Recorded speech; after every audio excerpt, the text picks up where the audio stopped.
Late marriages, life style changes, ఒత్తిడి, రోజంతా laptop ముందు కూర్చున్నటువంటి పని, ఇలాంటి ఎన్నో కారణాల వల్ల 40% దంపతుల్లో సంతానలేమి సమస్య, ఇన్ఫర్టిలిటీ ప్రాబ్లం కనిపిస్తోంది. పిల్లలు కావాలని తప్పిస్తారు కదా, వాళ్ళ బలహీనతని క్యాష్ చేసుకుంటున్నాయి ఫెర్టిలిటీ కేంద్రాలు. కనీస అనుభవం, అర్హత లేకపోయినా ఫెర్టిలిటీ కేంద్రాలను ఏర్పాటు చేస్తున్నారు. సంతానలేమి సమస్య పెరిగే కొద్దీ ఈ ఫెర్టిలిటీ కేంద్రాలు భారీగా పుట్టుకొస్తున్నాయి. హైదరాబాద్ జిల్లాలో 50, రంగారెడ్డిలో 39, మేడ్చల్ జిల్లాలో 30 ఫెర్టిలిటీ కేంద్రాలు ఉన్నాయి. ఇక అనధికారికంగా చూస్తే ఎన్నో ఫెర్టిలిటీ కేంద్రాలు, సంతాన సాఫల్య కేంద్రాలు బోలెడు ఉన్నాయి. పిల్లలు కావాలని చెప్పి వాళ్ళ దగ్గరికి వెళతారు కదా, అప్పుడు వాళ్ళకి IUI, IVF ట్రీట్మెంట్స్ అని చెప్పి లక్షల్లో వసూలు చేస్తున్నారు. ఆ ట్రీట్మెంట్స్కి, ఆ మందులకి ఎలాంటి ఫలితం లేదనుకోండి, అప్పుడు వీళ్ళ దందా మొదలవుతుంది. 100% సక్సెస్ రేట్ అని చెప్తారు. ఈసారి ఏం చేస్తున్నారు తెలుసా?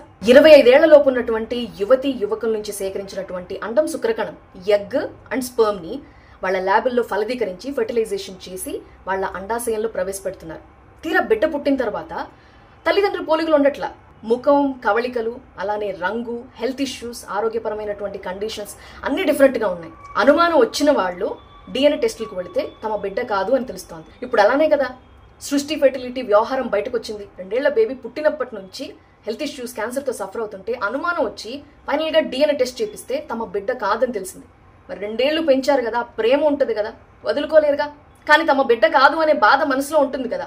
ఇంత మోసం చేసిన వాళ్ళని ఏం చేయాలి చెప్పండి? సో ఇన్ఫెర్టిలిటీతో బాధపడుతున్న వాళ్ళు సంతాన సాఫల్య కేంద్రాలు, ఫెర్టిలిటీ సెంటర్స్కి వెళ్ళేటప్పుడు వాళ్ళకి లైసెన్స్ ఉన్నాయా, సర్టిఫైడేనా అని తెలుసుకొని, ఆ పర్మిషన్స్ అన్ని ఉన్నాయా అని తెలుసుకుని అప్రోచ్ అవ్వడం అనేది బెటర్. లేదంటే మన దగ్గర డబ్బులు ఫుల్గా తీసుకుంటారు, కానీ మన బిడ్డ కాని బిడ్డని మన చేతిలో పెడతారు.